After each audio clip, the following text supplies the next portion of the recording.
ए और टी दो अननोन है और दो इक्वेशन है तो आप दोनों सॉल्व कर सकते हैं। तो मिस्टेक क्या है बच्चों, कहां आप गलत कर रहे हैं? कॉमन मिस्टेक जो ऐसे क्वेश्चंस में होती है वो यही होती है फ्रिक्शन के केसेस में, 99% केसेस में प्रॉब्लम यही होती है कि विदाउट मेकिंग श्योर कि स्लिपिंग है हम फ्रिक्शन को काइनेटिक ले। तो आप एक सिंपल सी चीज सोचिए कि फ्रिक्शन नहीं होता और 2m नीचे जा रहा है, m ऊपर जा रहा है, और अगर फ्रिक्शन लगा दिया है सरफेस पे तो ऐसा कैसे होगा कि m नीचे जाएगा और 2m ऊपर जाएगा? It's not possible.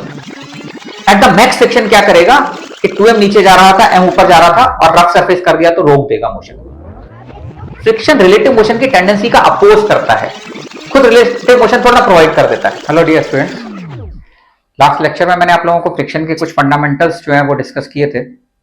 आज मैं आपके सामने एक प्रॉब्लम लेने जा रहा हूं और मेरा ऐसा एक्सपीरियंस है कि मैं जब भी इस प्रॉब्लम को क्लास में डिस्कस करता हूं तो 99% स्टूडेंट्स इस प्रॉब्लम का रॉन्ग अप्रोच लेकर करते हैं। तो देखते हैं जरा कि ऐसे प्रॉब्लम्स का अप्रोच एक्चुअली क्या होना चाहिए। आप देख सकते हैं यहाँ पर कि एक फिक्स्ड वेज है, triangular wedge, this is fixed, और यहाँ पर 2m और m मास एक कनेक्टेड है स्ट्रिंग के थ्रू। 2m के साथ जो ट्रायंगल है, ये वेज है, उसका कोफिशिएंट ऑफ फ्रिक्शन 1/3 है और m के और वेज के बीच में कोफिशिएंट ऑफ फ्रिक्शन 2/3 है। हमसे पूछा गया है इसमें कि एक्सेलरेशन ब्लॉक्स का क्या होगा, टेंशन इन द स्ट्रिंग्स क्या होगा और फ्रिक्शन ऑन द ब्लॉक्स क्या होगा। मैं बच्चों आप लोगों को सजेस्ट करूंगा कि अगर आप एक्चुअली इसको एंजॉय करना चाहते हैं तो पहले एक बार इसका सोल्यूशन खुद निकाल कर देखें और फिर देखें कि आपने सही किया था या रॉन्ग किया था। तो मैं इसको जो है वो आपको डिस्कस करता हूं। एक्चुअली बच्चों की अप्रोच रहेगी क्या और क्या होनी चाहिए। तो ऐसा होगा कि बच्चे कहेंगे कि ठीक है, बेसिकली एक्सेलरेशन किसी एक डायरेक्शन में एज्यूम करना है, तो हो सकता है कि कुछ स्टूडेंट्स ये अप्रोच करें कि 2m मास नीचे जाएगा और m मास ऊपर जाएगा, क्योंकि यहाँ पर कोफिशिएंट ऑफ फ्रिक्शन जो है वो अलग अलग गिवन है, तो इसलिए वो किसी भी डायरेक्शन में एक्सेलरेशन एज्यूम कर सकते हैं। जब उन्होंने एक्सेलरेशन एज्यूम कर लिया है तो फ्रिक्शन मैक्सिमम लगेगा, और मैक्सिमम फ्रिक्शन कितना होता है आपको पता है कि म्यू इनटू n होता है, और n यहाँ पर कितना होगा 2mg cos 45 होगा, तो म्यू मतलब 1/3 इंटू 2mg/√2 ये फ्रिक्शन लग रहा होगा, ये आप सब लोगों को पता है। तो अगर इक्वेशंस लिखते तो आप इसी तरीके से इक्वेशन लिखते हैं यहाँ पर कि mg sin थीटा नीचे लग रहा होता, mg sin थीटा कितना हो गया 2mg/√2 हो गया, टेंशन T ऊपर लगेगा और बिकॉज ब्लॉक नीचे आ रहा है इसलिए फ्रिक्शन ऊपर लगेगा, minus 1/3 into n will also be 2mg cos 45, तो 2mg/√2, तो ये that is equal to 2ma, ये इक्वेशन आपकी बन जाती। और अगर आप इस ब्लॉक के लिए देखते हैं m के लिए, तो टेंशन ऊपर लग रहा है, फ्रिक्शन नीचे लगेगा और mg sin थीटा भी नीचे लगेगा, तो t minus mg sin theta minus mu into mg cos theta equal to m into a, because theta 45 है इसलिए sin थीटा cos थीटा दोनों की वैल्यू 1/√2 आ रही है। इन दोनों से आप जब सॉल्व करते तो आप देखते t और t कैंसिल हो जाता, और t और t कैंसिल हो जाता और 2mg/√2 माइनस mg/√2 यहाँ पर mg/√2 के बराबर आता, और minus 2/3 mg/√2 and 2/3 mg/√2 4/3 mg/√2 हो जाता, that is equal to 3ma। और इसको अगर आप सॉल्व करते तो एक्सेलरेशन नेगेटिव आता, और एक्सेलरेशन नेगेटिव आता इसका सिंपल सा मीनिंग है कि हमने एक्सेलरेशन की डायरेक्शन गलत मानी है, और एक्सेलरेशन की डायरेक्शन एक्चुअली क्या होनी चाहिए, तो 2m जो है उसको बेसिकली ऊपर जाना चाहिए और m को नीचे आना चाहिए। ये आप लोगों का आंसर हो जाता और आप आंसर दे देते। ये एक अप्रोच हो सकती थी। कुछ स्टूडेंट्स ये कर सकते थे कि शुरू में उन्होंने 2m को ऊपर ना मान के ये एज्यूम किया होता कि m नीचे आ रहा है और 2m ऊपर जा रहा है।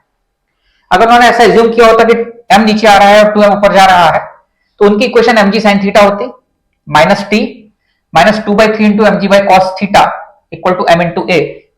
ये इक्वेशन लिखते, काइनेटिक फ्रिक्शन लेकर चल रहे हैं which is mu into n, और इसके लिए t ऊपर लगता और फ्रिक्शन नीचे लगता, mg sin थीटा भी नीचे लगता, तो यहां पे इक्वेशन लिखते t minus 1/3 2mg/√2 minus 2mg/√2 equal to 2ma, 2mg/√2 और म्यू इक्वल टू 1/3 है।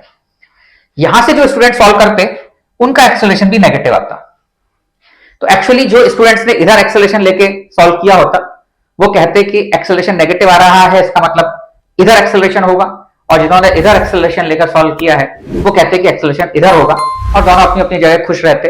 आपने भी अगर इसको सॉल्व किया होगा बिना मेरा सॉल्यूशन देखे तो शायद इसमें से कोई एक आंसर निकाला होगा। इसके बाद फिर टी और फ्रिक्शन और कैलकुलेट करना है, तो फ्रिक्शन तो पता ही है कितना है, और टेंशन भी कैलकुलेट इससे हो जाएगा, बिकॉज टेंशन एक अननोन है, ए और टी दो अननोन है और दो इक्वेशन है, तो आप दोनों सॉल्व कर सकते हैं। तो मिस्टेक क्या है बच्चों, कहां आप गलत कर रहे हैं?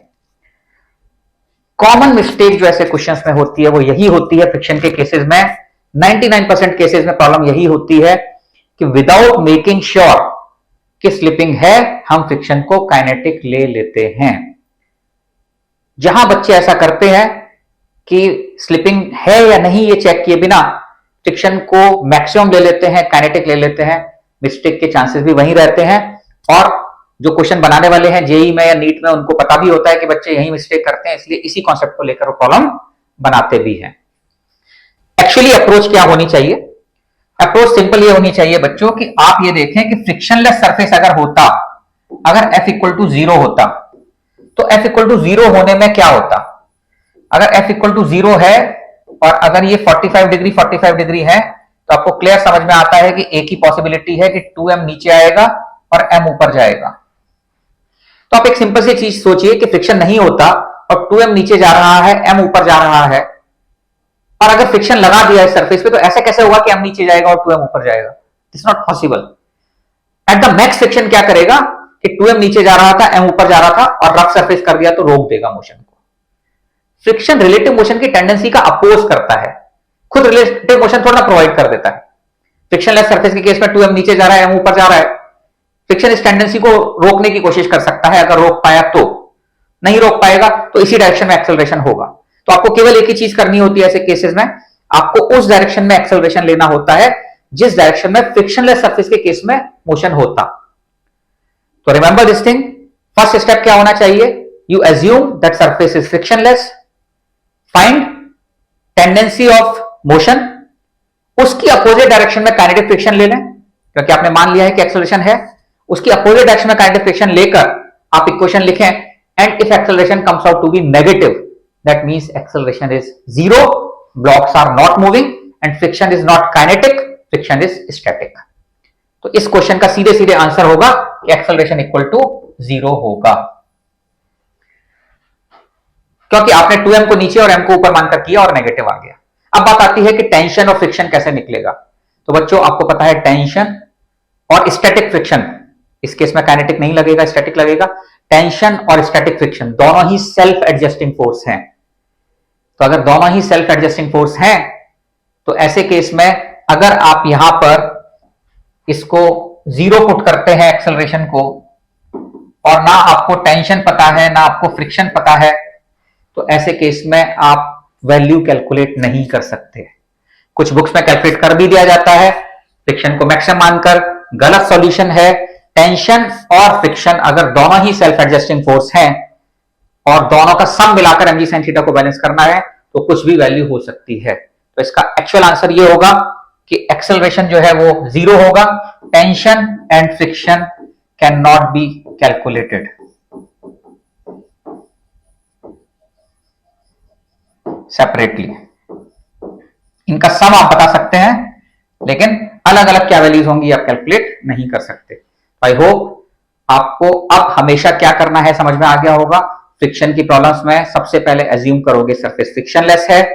फ्रिक्शनलेस सरफेस के केस में टेंडेंसी ऑफ मोशन किस डायरेक्शन में है वो चेक करोगे, उसकी अपोजिट डायरेक्शन में काइनेटिक फ्रिक्शन लेकर प्रॉब्लम सॉल्व करेंगे, और अगर एक्सेलरेशन नेगेटिव आता है इसका मतलब एक्सेलरेशन 0 होगा एंड फ्रिक्शन स्टैटिक लग रहा होगा। तो एंजॉय करते रहिए फिजिक्स, ऐसे ही सीखते रहिए, मजे लेते रहिए। कुछ कुछ वीडियोस बनाकर आपके पास आते रहेंगे और कोशिश करते रहेंगे कि आपके मिसकंसेप्शंस दूर होते रहें। Thank you very much.